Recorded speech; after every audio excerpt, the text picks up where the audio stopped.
Moscú durante la Guerra Fría. Era el año 1967, al principio de aquella etapa de hielo de la era Brezhnev.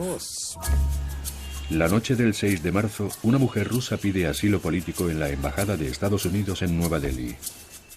No había nadie en la embajada que supiera hablar bien ruso. Decía que quería desertar y que era la hija de Stalin. Pero no estaban seguros de que de verdad fuera su hija. Podía estar haciéndose pasar por ella. Pero sí, era la verdadera Svetlana Alliluyeva. Había huido en avión escoltada por un agente de la CIA. Nadie se creía que hubiera abandonado Rusia por su propia voluntad. Todo el mundo pensaba que la CIA o el KGB estaban detrás. Para las autoridades soviéticas fue un bochornoso traspié en la guerra de propaganda contra Estados Unidos. Hicieron lo posible por borrar a Svetlana. Una posibilidad era matarla. La llegada de la hija de Stalin a Nueva York causó furor. Lo veían como un triunfo. Ahí estaba ella, en busca de libertad para ser ella misma. La princesa del Kremlin. ¿Qué sucedió para que la hija favorita del zar rojo se convirtiera en la más célebre desertora de la Guerra Fría? Svetlana huyó porque no quería vivir bajo el paraguas de aquella monstruosa historia. La hija de Stalin.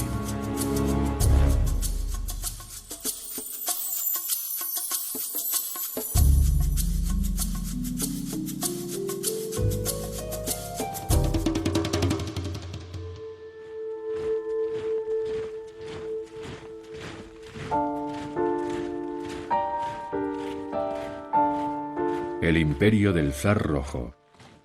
Joseph Stalin, adorado y temido a la vez, fue responsable de la muerte de millones de personas. Era padre de 2 hijos y de una hija, Svetlana. Podría decirse que su propio nombre le arruinó la vida. La perseguía donde quiera que iba. La gente la señalaba con el dedo diciendo: mira, ahí va, es ella. En esta imagen, el sanguinario dictador se muestra como el orgulloso padre de su adorada hija, Svetlana.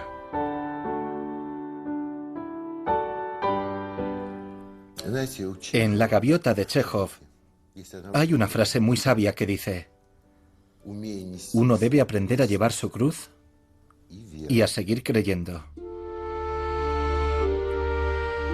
Svetlana llevó su cruz y fue muy penosa, sobre todo para alguien como ella. Era muy sensible e inteligente, una persona muy introspectiva, y eso hacía que su cruz fuera el doble de pesada.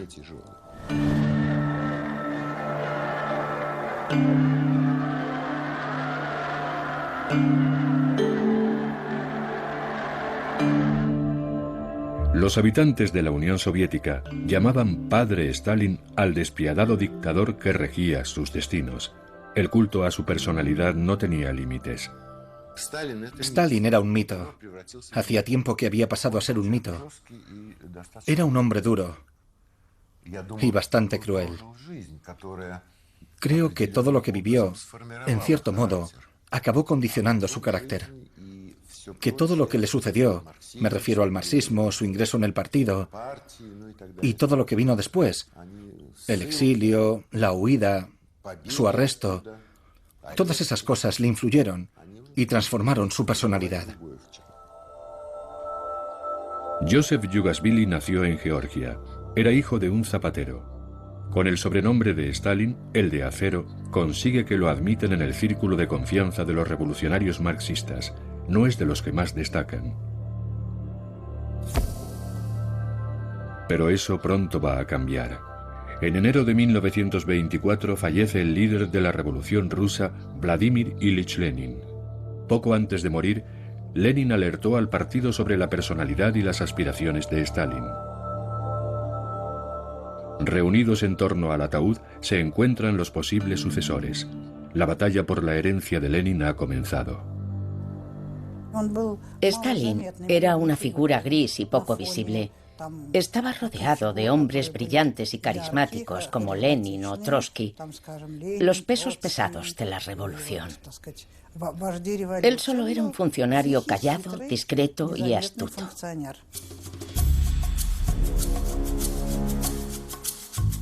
El ascenso de Stalin hasta la posición de jefe indiscutible del Kremlin se debe en parte a la madre de Svetlana, la segunda esposa de Stalin, Nadezhda Aliluyeva, que era íntima amiga de Lenin y su secretaria. A Stalin le venía muy bien que ella fuera secretaria de Lenin.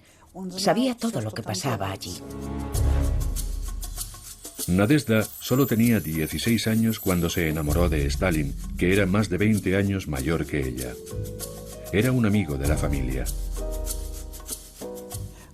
Él la quería y tenía absoluta confianza en ella, en todo lo relacionado con el trabajo. Y a menudo le pedía consejo. Durante un tiempo estuvieron muy unidos. En 1921 nace su hijo Vasily. Y después, en 1926, Svetlana. En una de sus primeras entrevistas en Estados Unidos, ella contó: La misma persona que se mostraba implacable con sus enemigos políticos podía ser un padre tierno y cariñoso con su hija preferida. Él era lo uno y lo otro, la crueldad, pero también las golosinas y las cartas entrañables que enviaba a su hija. Él era todo eso.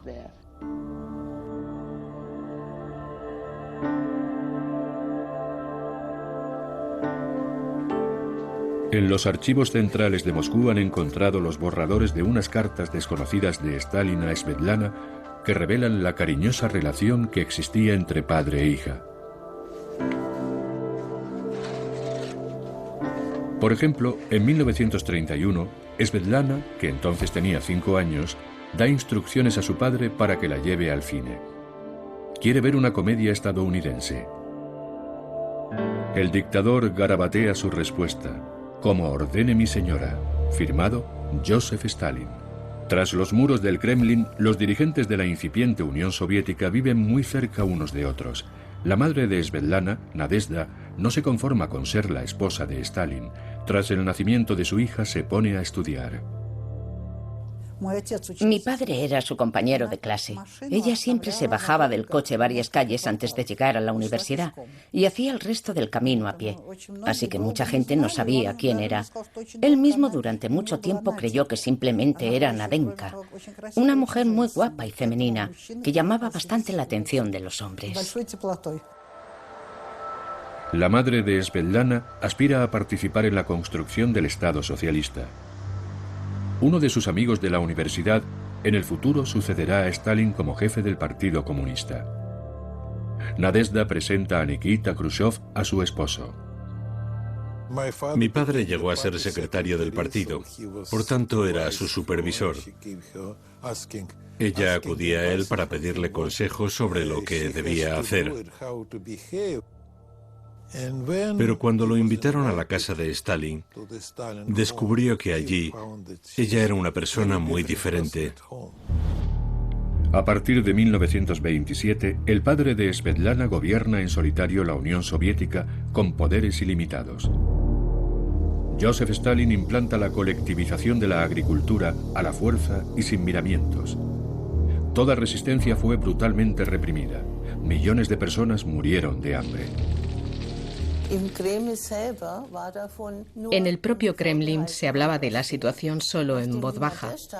Cuando Nadezhda obtuvo permiso para ir a la universidad, descubrió que había niños hambrientos pidiendo limosna por las calles y que la gente moría de hambre. Así que acudió a Stalin, que se puso como una furia cuando ella intentó convencerle de que hiciera algo para remediar aquella situación.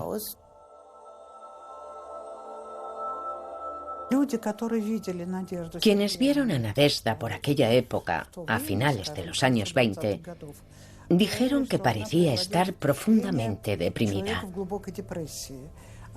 Nunca abría la boca en público, se quedaba ahí sentada, envuelta en su chal, mirando horrorizada a Stalin. Se dice que él solía pegarla. El 8 de noviembre de 1932, Mientras los dignatarios soviéticos celebraban el aniversario de la revolución, la madre de Svetlana se mezcló con el pueblo llano. Ella iba con un grupo de trabajadores y cuando llegaron a donde estaba Stalin, se apartó del grupo. ¿Quiénes acompañaban a Stalin allá arriba? Sus hijos. Aquella noche en el Kremlin hubo una gran fiesta.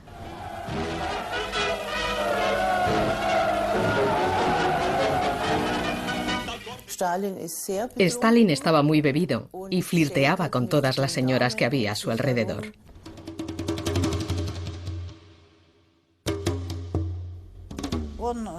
Él se había pasado con las copas y ella, como de costumbre, estaba allí sentada en silencio. Y eso lo sacó de quicio. Empezó a lanzarle cosas. Según unos, mondas de naranja, según otros, migas de pan. Y mientras le decía, tú, bebe, hasta que terminó dándole en un ojo. Ella contestó, a mí no me digas, tú. Y entraron rápidamente en una espiral de insultos y reproches mutuos. Esa fue la última vez que se vio a Nadezhda con vida.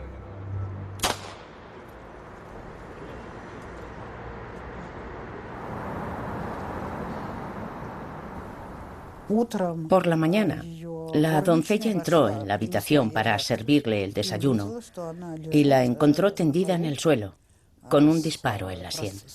Y ahí empezaron a suceder cosas extrañas. Según algunos testigos, Stalin tardó mucho en salir de su dormitorio, porque dormían en habitaciones separadas. No apareció hasta las 10 de la mañana, lo cual era muy extraño, teniendo en cuenta el jaleo que se formó. Habían llamado a un médico, la gente corría de un lado para otro, y había un ruido tremendo. Pero él no salió hasta las 10, y no dejó de repetir que había estado toda la noche fuera de casa. El cadáver de Nadezhda se expuso en el Kremlin. Stalin ordenó que figurara como causa oficial de su muerte perforación del apéndice. Los médicos se negaron a firmar el informe de la autopsia, que establecía que la causa de la muerte había sido un ataque de apendicitis. Posteriormente, esos médicos fueron arrestados y fusilados. Ante la tumba de Nadezhda, Joseph Stalin deja ver su verdadera naturaleza. Hizo algo terrible. Se acercó al ataúd, le dio un empujón y dijo, se ha ido como un enemigo. A Svetlana le contaron que su madre había muerto en una operación para extirparle el apéndice. Lo que Stalin hizo aquella noche nunca quedó claro del todo. Antes de morir Nadezhda, Stalin a nivel personal llevaba una vida más o menos normal. Después de su muerte, su carácter cambió radicalmente a peor. Svetlana y Vasily perdieron a su madre. Además tenían un hermanastro nacido del primer matrimonio de Stalin, Yakov.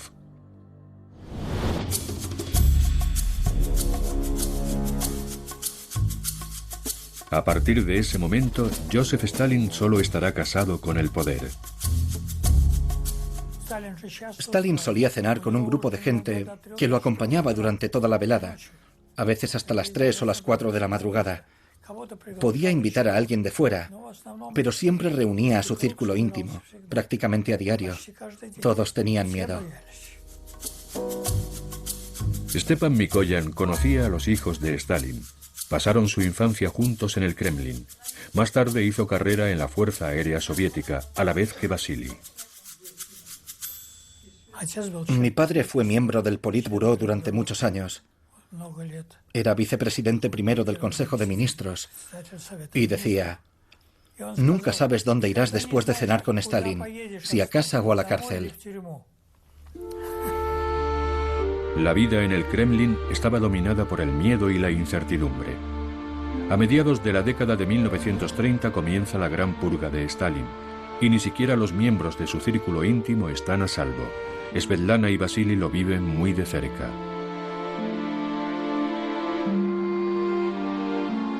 Stalin pasa casi todo el tiempo en su dacha, a las afueras de Moscú. Durante muchas semanas, el único contacto que tiene con su hija es por carta.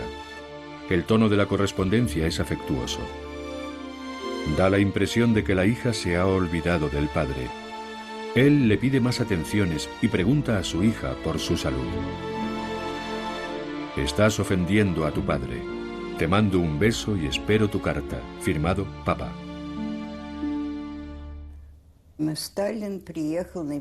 Stalin vino a visitar a Gorky, que era mi abuelo, y trajo a Svetlana con él. Tenía mucho interés en que ella y yo trabáramos amistad. Aquí había varios niños, mientras que en la dacha donde ella vivía solo estaba su niñera para hacerle compañía, una señora muy mayor. El resto eran escoltas.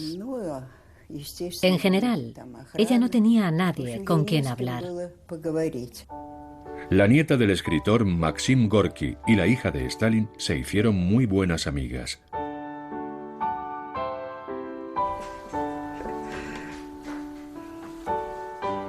Marfa Peskova probablemente sea la única persona aún viva que vio comportarse a Stalin como un padre afectuoso en la intimidad.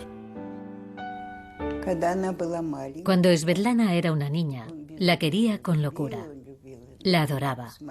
Y con los niños ya se sabe.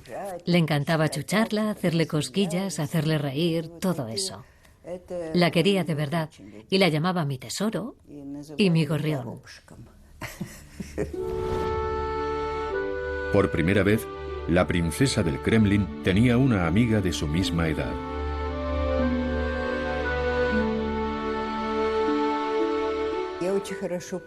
Recuerdo muy bien el día que llegó. Llevaba un gorrito blanco. Se acercó al espejo y al quitarse el gorro, su pelo se desparramó como una cascada de rizos de un tono dorado absolutamente increíble. Nunca había visto un color de pelo tan bonito. Eso fue lo que más me llamó la atención de ella. Nunca había visto nada parecido. Svetlana y Marfa iban a la misma clase en el colegio y pasaban muchos fines de semana juntas en la dacha de Stalin.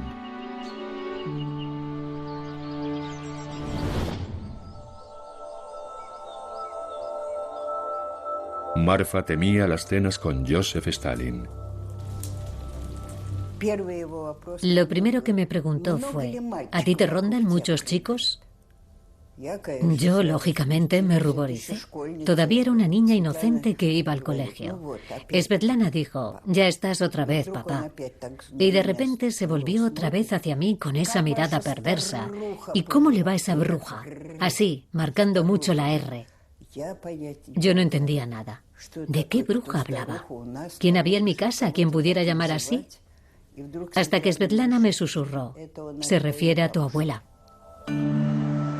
Gracias a la relación tan estrecha que tenía con la hija de Stalin, Marfa presenció la reacción de la joven Svetlana cuando descubrió la verdad sobre la muerte de su madre.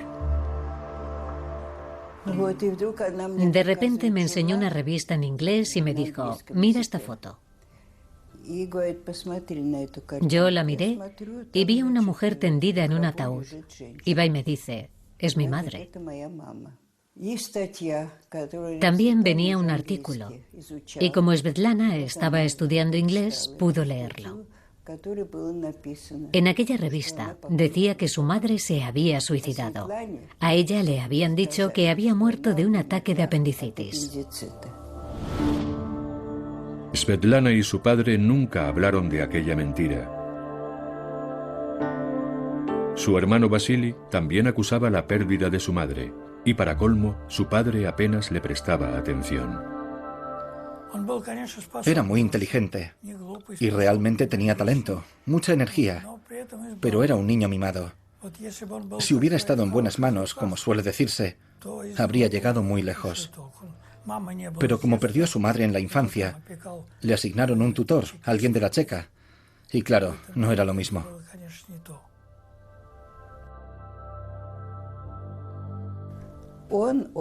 Tenía pánico a su padre. Svetlana me contó que cuando Stalin lo llamaba, se quedaba paralizado y temblando. Hasta ese punto le intimidaba.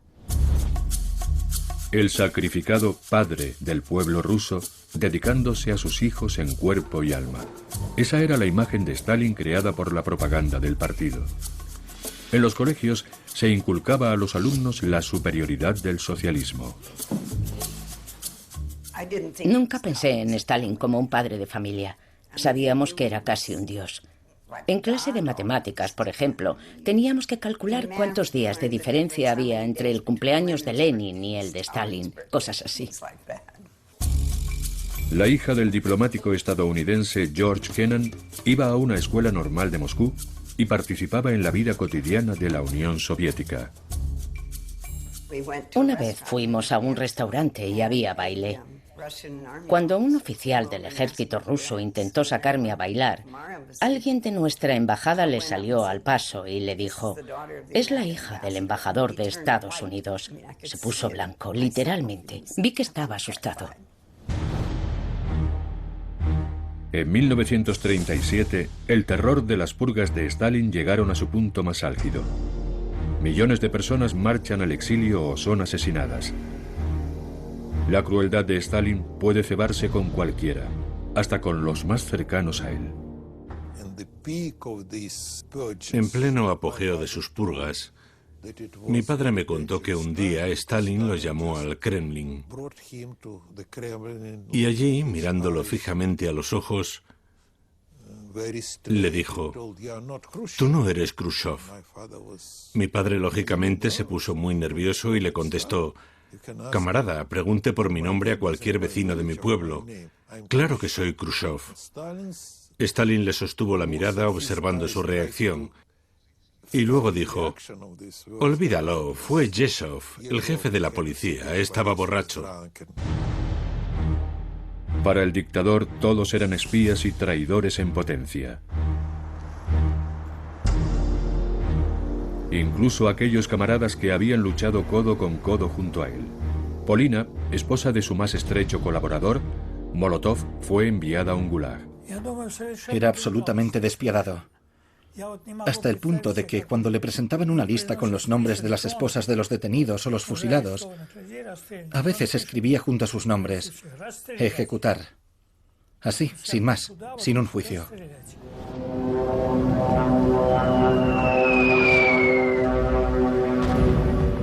En 1941, la Unión Soviética entra en guerra con la Alemania nazi. Poco tiempo después de comenzar la guerra, el primogénito de Stalin, Yakov, fue capturado por los alemanes. Después de la batalla de Stalingrado, los nazis propusieron canjearlo por el mariscal de campo Paulus. Stalin respondió: «No canjearé a un soldado raso por un mariscal de campo». Yakov se suicidó en el campo de concentración, abalanzándose sobre una valla electrificada. Su posición era muy delicada. De haber regresado, suponiendo que hubiera podido, quién sabe el trato que habría recibido de su padre. Lo tenía muy difícil. Noche tras noche, se suceden las detenciones en Moscú. Stalin manda ejecutar a un tío de la rama materna de Svetlana. Sus tías y primos son apresados por la policía. Ella ya no puede seguir mirando hacia otro lado. Una vez escuchó decir a su padre por teléfono: «Haremos que parezca un accidente».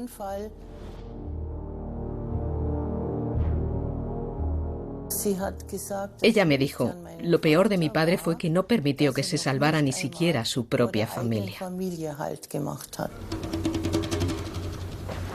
El director de teatro ruso Alexander Bordonsky es el nieto mayor de Stalin y sobrino de Svetlana.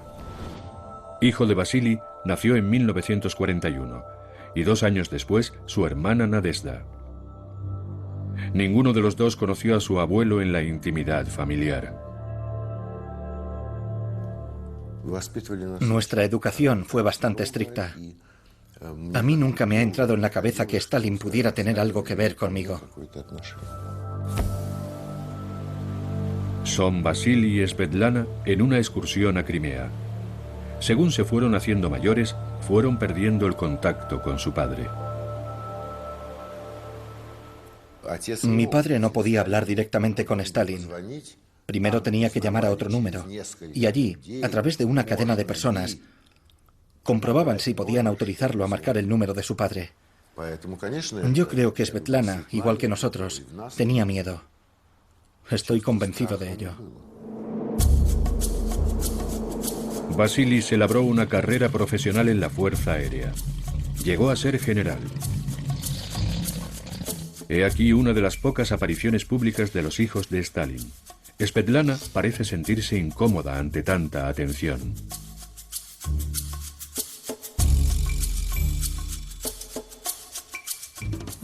Svetlana no sabía cómo manejar aquello. Vasily estaba más acostumbrado. Además, temían cometer alguna indiscreción y que su padre se enterara. Podían tener problemas serios. Creo que tenían miedo. Vasily abusaba del alcohol, y desde hacía tiempo aquello era un secreto a voces. Su promoción en la Fuerza Aérea se la debía al poder absoluto de su padre. Vasily era terrible porque no tenía límites. Cuando yo me portaba mal, mi madre me decía, no hagas eso, si no quieres parecerte a Vasily Stalin. Yo no quería ser como Vasily Stalin.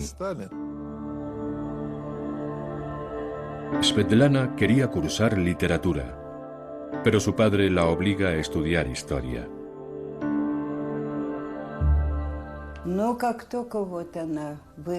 Yo creo que todo empezó en cuanto se hizo adulta. Cuando empezó, digamos, a interesarse por el sexo opuesto. Quizá su padre se sintió celoso o simplemente no le gustaban sus parejas. Svetlana ansiaba llevar una vida normal. Tener un grupo de amigos que no tuvieran nada que ver con las intrigas del poder. Su primer gran amor fue un cineasta judío 20 años mayor que ella, Alexei Kapler. Ella lo conoció y le resultó muy interesante, porque como se pueden imaginar, en su círculo inmediato no había nadie que le aportara nada nuevo.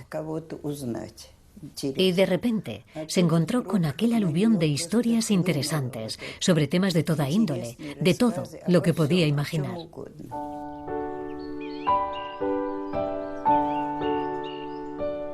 Svetlana está enamorada. Acude a ver a su padre a la dacha. La reacción de Stalin la deja anonadada. Naturalmente él ya había recibido los informes y sabía que habían salido en más de una ocasión. Pues bien, el padre y la hija pasearon juntos por ahí y estuvieron hablando de naderías. Hasta que de repente, como respuesta a una relación que para ella estaba llena de luz y de alegría, Stalin le espetó: ¿por qué no podías haberte buscado a un ruso? Joseph Stalin manda detener al amante de su hija y lo deporta a un campo de trabajo durante 10 años. Svetlana no se dejó amedrentar. Un año después volvió a enamorarse de otro judío, Grigori Morozov. Yo creo que aquel matrimonio fue un acto de rebeldía, por supuesto. Ella sabía lo que su padre opinaba de los hombres judíos, de los judíos en general.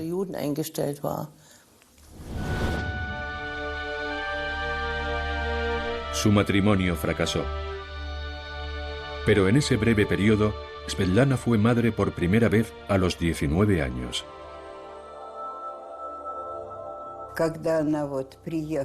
Cuando volvió a casa con su primer hijo, al que por cierto le había puesto el nombre de Joseph, Stalin no se dignó a recibirla. Ni siquiera quiso ver a su nieto. ¿Cómo podía amar a un padre así? Tras el divorcio, el esposo de Svetlana perdió su empleo y su suegro fue arrestado. Joseph Stalin empieza entonces a buscarle un marido que él apruebe. Stepan Mikoyan es uno de los candidatos. Al parecer, desde que ella se divorció de su primer marido, un judío, Stalin comenzó a buscar candidatos y mi nombre aparecía en aquella lista. Pero yo ya estaba casado. Quizás él no lo sabía. Establecer ese vínculo con Stalin no era nada aconsejable. Mi padre decía que habría sido horrible. El segundo matrimonio de Svetlana con el hijo de un miembro del Politburó fracasa igual de rápido. De esa relación nació una niña. Svetlana se fue a vivir con su hijo Joseph y su hija Yekaterina a un apartamento que le consiguió Stalin. Los niños apenas conocen a su abuelo.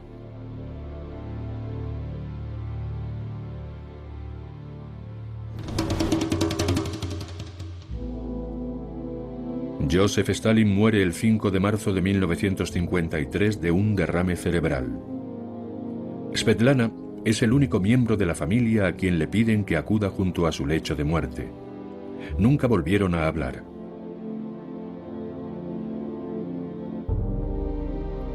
En el país, su entierro se vivió como un acontecimiento histórico.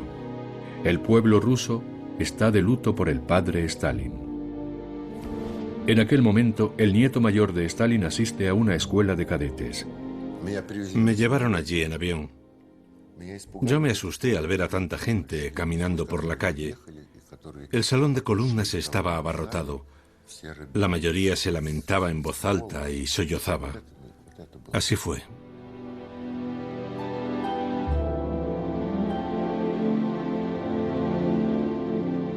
Multitud de personas desfilaron ante el ataúd de Stalin.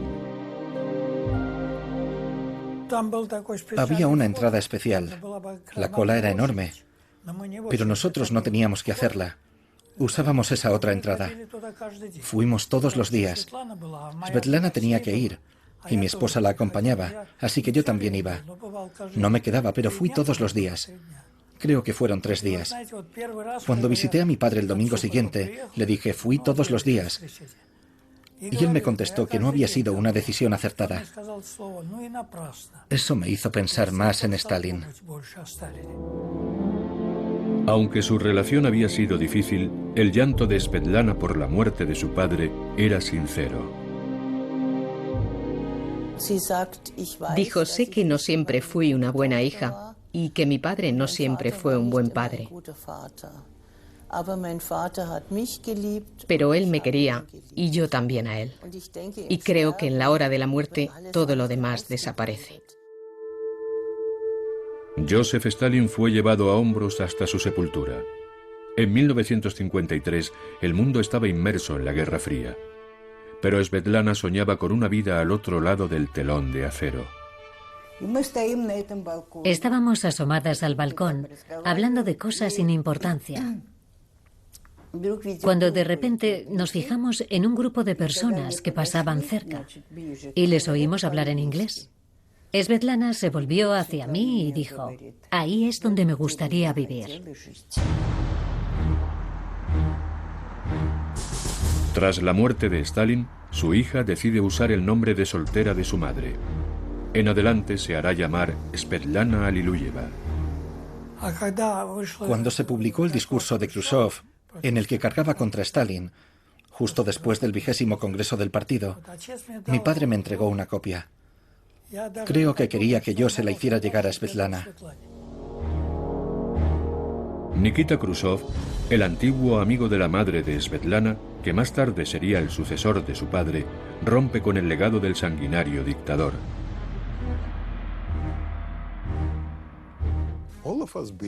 Hasta entonces, todos creíamos que Stalin era como un dios y que realmente intentaba hacer lo mejor por el pueblo.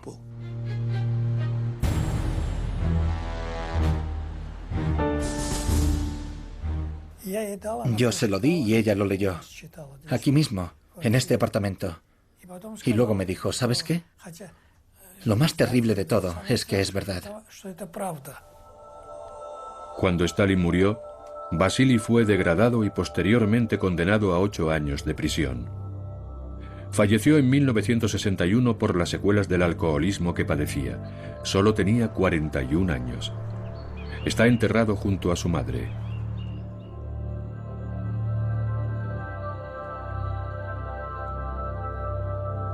A finales de los años 50 y principios de los 60, Svetlana lleva una vida discreta en Moscú junto a sus hijos. En secreto escribe sus memorias. La Unión Soviética se ha transformado en una cárcel para la hija de Stalin.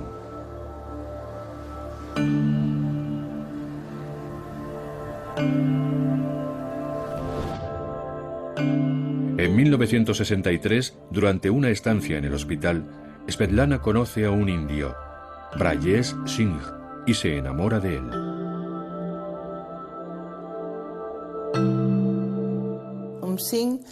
Luchó por Singh.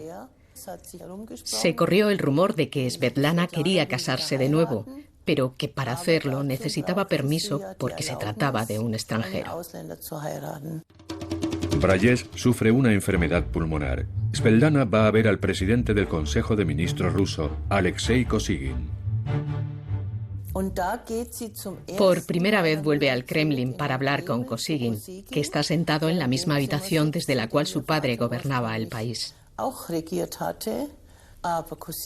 Pero Kosygin es tajante y le dice que no debe casarse con un indio enfermo, sino con un ruso sano.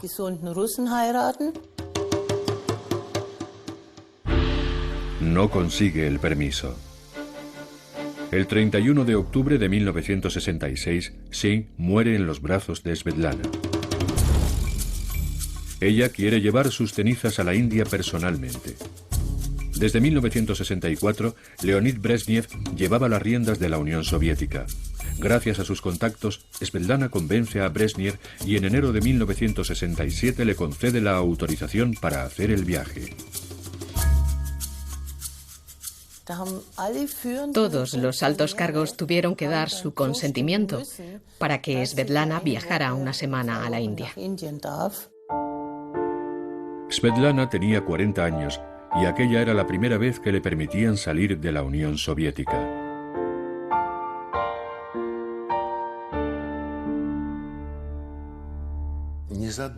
Poco antes de su marcha, hicimos una gran reunión en nuestra casa. Alguien acababa de marcharse del país y lo estábamos discutiendo. Y de repente Svetlana dijo, ¿por qué no marcharse? Algunos saltaron con que si era nuestra patria y todo eso. Pero ella solo dijo, ¿ese no es un sentimiento que uno lleva dentro? La hija de Stalin viaja a la India. Sus hijos, casi adultos ya, se quedan en el país. La Guerra Fría estaba en su punto más álgido. En 1967, los estadounidenses combatían en Vietnam para frenar la expansión de los regímenes comunistas, y la Unión Soviética alardeaba de su potencial bélico. En la India, Svetlana renace. Con gusto se habría quedado con la familia Singh, pero el gobierno indio nunca se lo permitiría. Después de casi 2 meses, el KGB intenta obligarla a regresar. Pero ella decide fugarse. Decía que quería desertar y que era la hija de Stalin, pero no estaban realmente seguros de que fuera su hija. Entonces el Departamento de Estado decidió elegir a mi padre como mediador.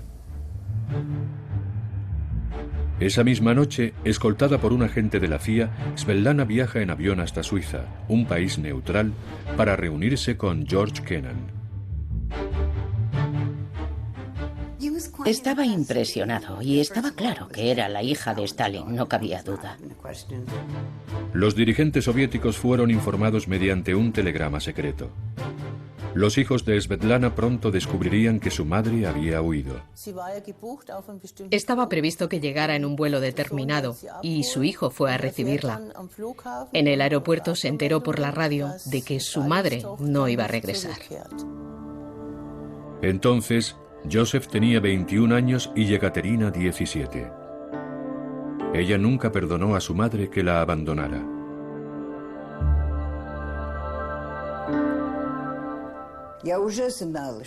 Yo ya sabía que quería huir de este país, que había llegado a aborrecer. Y a todos los que hacían aspavientos de disgusto, yo les decía, no tenéis ni idea de cómo era su vida. No podían ni imaginar por todo lo que había tenido que pasar y la carga que había sido para ella llevar el apellido de Stalin. El Kremlin puso en marcha su maquinaria propagandística. Se empezó a decir que la hija de Stalin se había vuelto loca, que la había secuestrado la CIA o cosas mucho peores. Una posibilidad era matarla. No sé si recibirían en algún momento la orden de matarla, porque eso era imposible sin contar con la aprobación de Brezhnev. El 12 de abril de 1967, Svetlana aterriza en Nueva York. Yo estuve allí. Mi hermana Joan y yo estábamos en una sala viéndolo todo desde arriba y también a los francotiradores apostados en el tejado. Nunca habíamos visto francotiradores. Se armó un revuelo tremendo con su deserción. La mujer, conocida en otro tiempo como la princesita del Kremlin, ha llegado a Estados Unidos. Svetlana, de 42 años, hija del dictador soviético Joseph Stalin, ha pedido asilo en nuestro país, donde uno puede sentirse libre. Aún antes de su llegada, Svetlana ya ha vendido sus memorias por $3 millones. El dogma comunista ha perdido todo su sentido. La hija de Stalin sirve de instrumento propagandístico a Occidente. Si desertabas, estaba claro que tarde o temprano serías manipulado por la CIA y entrarías a formar parte de la gran partida política. Al principio, Svetlana se esconde en una granja propiedad de George Kennan.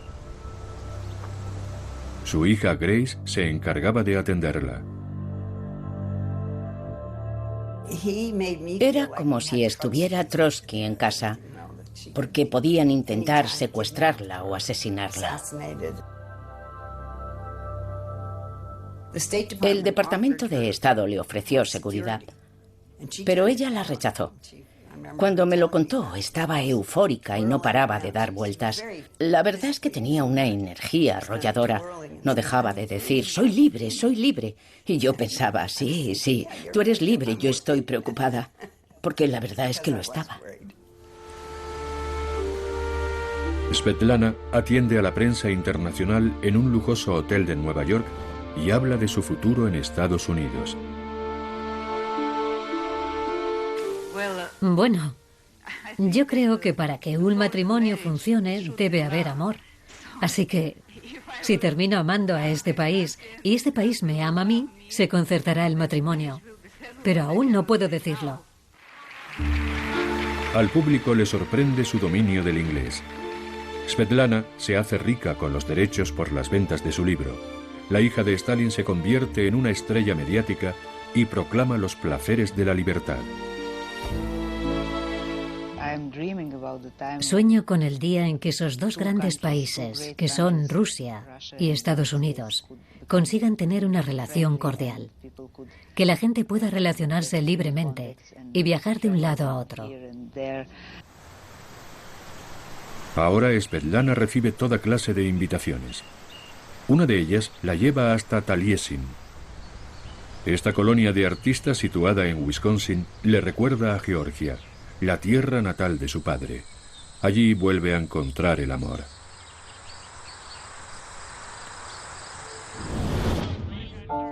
A las pocas semanas de su llegada, contrae matrimonio con Wesley Peters, mano derecha del brillante arquitecto Frank Lloyd Wright.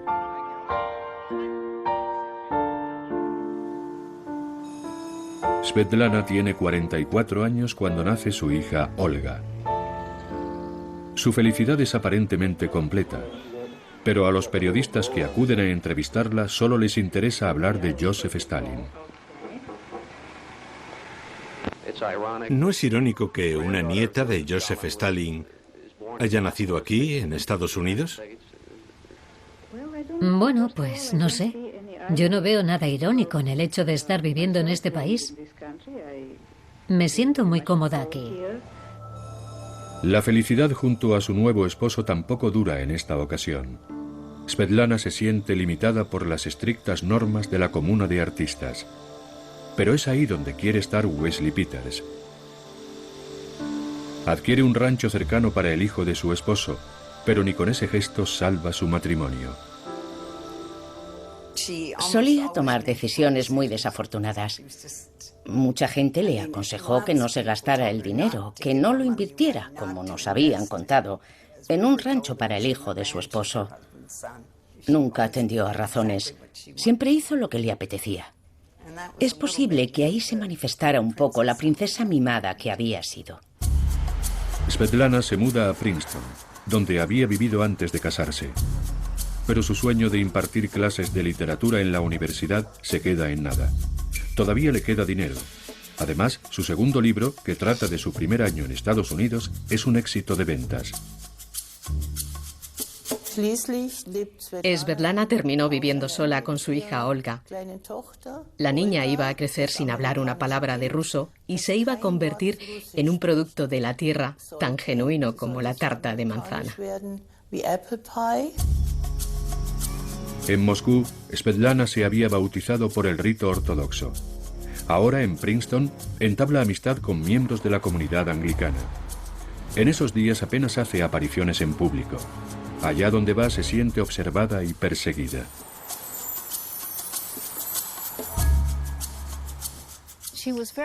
Le asustaban los desconocidos. Solía venir a nuestra casa, pero nos pedía que no hubiera otros invitados. Por eso no le gustaban las multitudes. En 2 ocasiones declinó una invitación a una fiesta que ofrecía el presidente de Estados Unidos. A menudo sospechaba que la CIA la manipulaba. La hija de Stalin no consigue encontrar la paz. Svetlana se mueve de un lugar a otro del mundo sin descanso. Desde su huida de la Unión Soviética, no ha vuelto a tener contacto con sus hijos. Me hice a la idea de no volver a verlos en mucho tiempo. Pero nunca pensé que no les permitirían escribirme. Su bienestar depende del hecho de que interrumpan toda comunicación conmigo.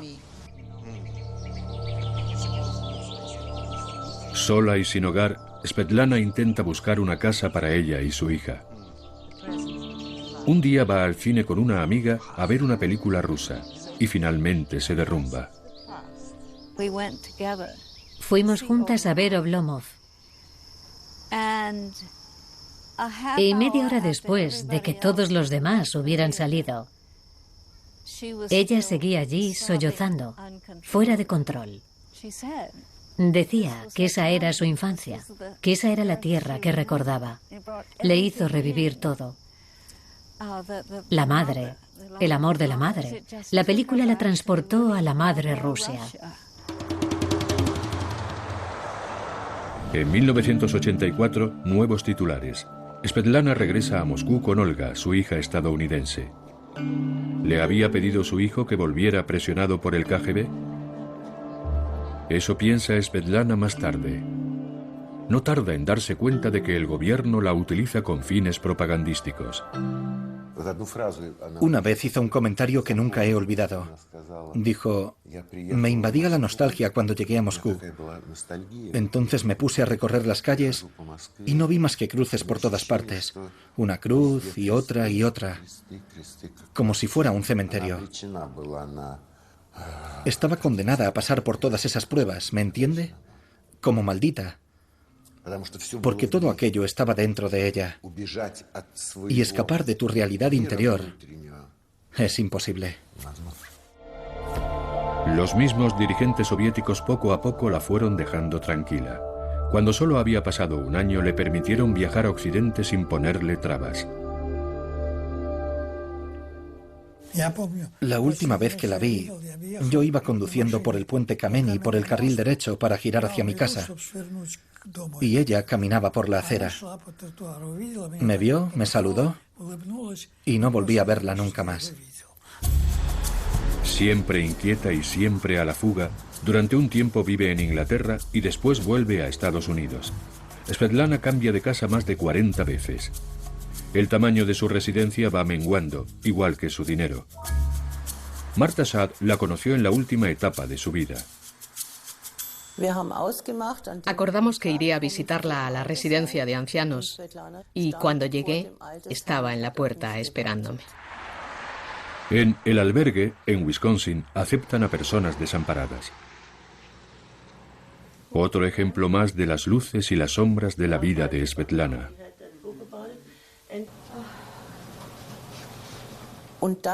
Insistió una y otra vez en que escribiera sobre ella y no sobre su padre. Pero ¿cómo escribir sobre Svetlana sin hablar de Stalin? En la tierra de su padre. No, mire, no quiero hablar de mi padre. ¡Basta ya! Vale, tranquila. No lo haremos, disculpe. No quiero. De acuerdo. No quiero citas de periódicos rusos. Muy bien, tranquilícese. Vale. Apagué la cámara y se calmó. Pero cuando empezó a hablar otra vez, ¿qué creen que fue lo primero que dijo? Mi padre.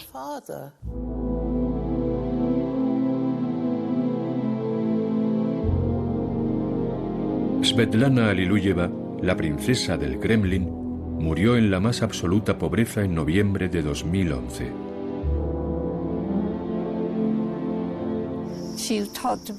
Me contaba que tenía que compartir cocina y baño con otras personas en los albergues.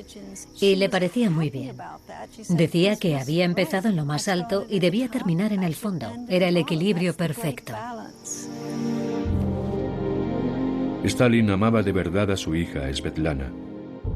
Pero a lo largo de su vida, ella nunca pudo escapar de su sombra. El hijo de Svetlana, Joseph, murió 3 años antes que ella. Su hija Yekaterina nunca volvió a hablar con su madre.